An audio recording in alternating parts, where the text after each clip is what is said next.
Now, here's another key point. The problem is, it's not as simple as just hearing these new ideas and immediately implementing them. Because we've been conditioned. Most of us spent about 13 years of our lives inside a classroom, sitting in rows, listening to teachers, learning a very specific way of behaving and thinking that that was the only way.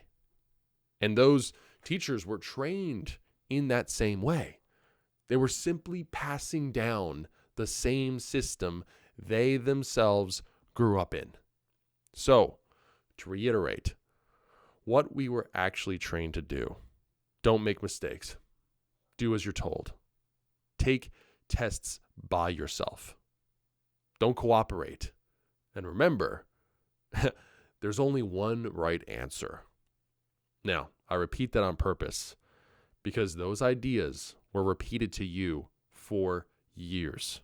And repetition is how beliefs become programming.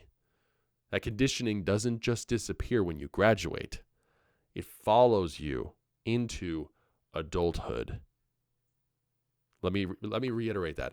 The conditioning doesn't just disappear when you graduate. It follows you into adulthood.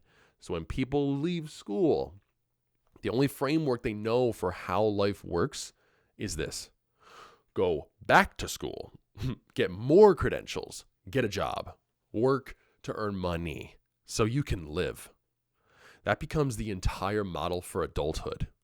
And when you spend years inside that system, certain psychological patterns start to form.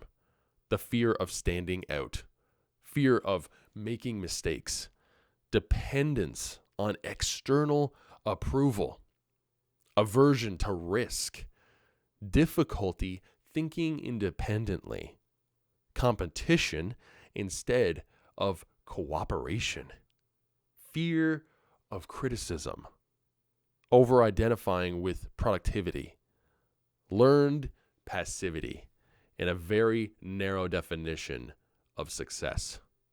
So, it's no wonder that many people graduate from college or university and then feel completely lost, and especially now in a job market that doesn't even want them.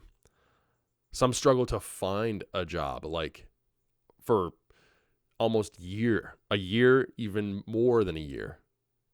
Others get the job and quickly they realize they're miserable because they followed the system exactly the way they were told, but the life they ended up with doesn't feel like them.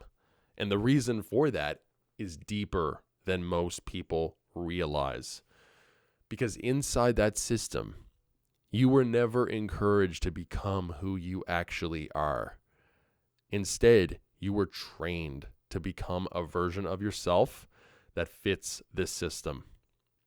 A kind of autopilot identity, a false self, a version of yourself that operates according to expectations, roles, and external approval.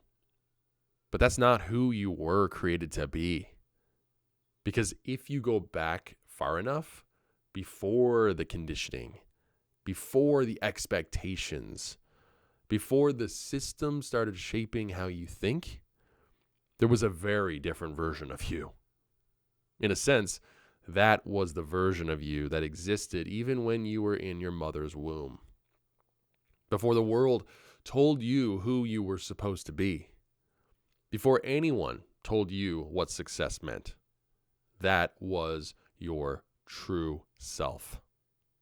The version of you that was curious, open, joyful, creative, fearless in expression, emotionally honest, playful, naturally connected with others.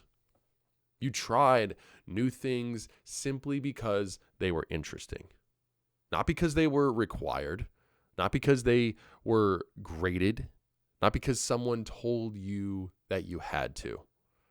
That was your true self. And for many people, that version of themselves has simply been buried under years of conditioning.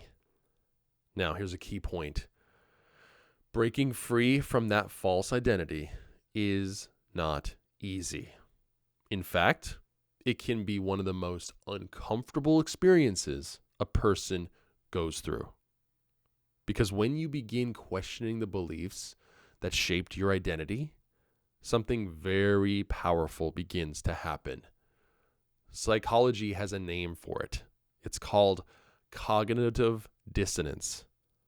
Cognitive dissonance is the mental discomfort that happens when you hold two contradictory beliefs at the same time, or when new information conflicts with beliefs that have shaped how you see yourself and the world. And when those beliefs form the very foundation of your identity, like questioning them can feel like you're literally being torn apart from the inside out.